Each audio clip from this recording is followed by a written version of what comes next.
наздикони як марзбони 21 сола ки 10 рӯз пеш аз анҷоми хидматаш ба ҳалокат расидааст мехоҳанд додгоҳ омилони марги ӯро ҷазои сахт бидиҳанд.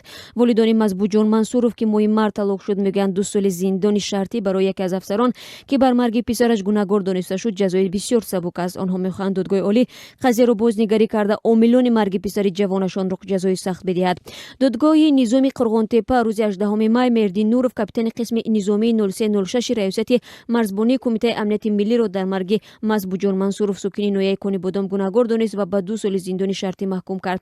моҳкима яке аз афсарони дигари ҳамин воҳиди низомӣ бо иттиҳоми даст доштан дар марги Мазбутҷон Пиров идома дорад ва ба ӯ аз 8 то 12 соли зиндон таҳдид мекунад.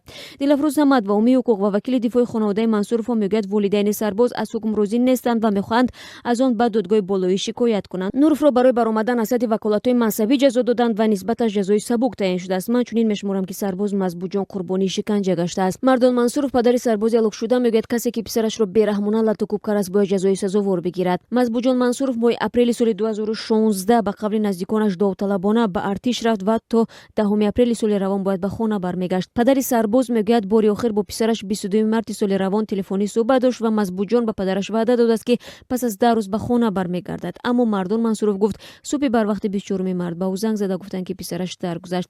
Мансуров афзуда нахост ба ӯ гуфтанд ки писараш ба сабаби дарди куруда ва ҳангоми ҷарроҳӣ вафот кардааст. аммо низомионе ки ҷасади писарашро ба хона оварданд ба ӯ ваъда доданд ки гунаҳгорони марги писараш ҷазои сазовор мегиранд. ташхиси тиббӣ муайян кардааст ки сарбози ҷавон бинобар латукуби пай дар пай бо дастаи бел ва кафидани испурч бо хунравии шадид ҳалок шудааст. падари сарбоз гуфт баъди дафни ҷасади писараш 2 моҳ интизор шуд то бубинад ки додгоҳ нисбати омилони марги писараш чӣ ҳукм содир мекунанд. аммо мегӯяд ҳукми додгоҳи ҳарбии гарнизонии шаҳри Бохтал ӯро ноумед кард. Мардон Мансуров бовар дорад ки капитан Меҳди Нуров писарашро латукуби зиёд карда ҷазои сабук гирифт, аммо ба афсар Идмат Пиров барои як шабпотии солҳои тӯлонии зиндон таҳдид мекунад. мақомоти нирӯҳои сарҳадии Тоҷикистон мегӯянд онҳоеро ки сабаби марги саратбони ҷавон шуданд танбеҳ доданд ва аз сафи артиш берун карданд. Муҳаммад Улухоҷаев сухангӯи кушонои сарҳадӣ дар суҳбат ба Радиои Озодӣ гуфт дар пайи ҳалокати Мазбутҷон Мансуров дар умум 4 нафар ҷазо гирифтанд. аз инҳо ба қавли Улухоҷаев 2 нафар барои пас дадани шаъну эътибори афсар аз сафи кушонои сарҳадӣ ихроҷ шуданд. нисбати 2 нафари дигар барои беаҳамиятии ҷазои интизомӣ татбиқ шудааст.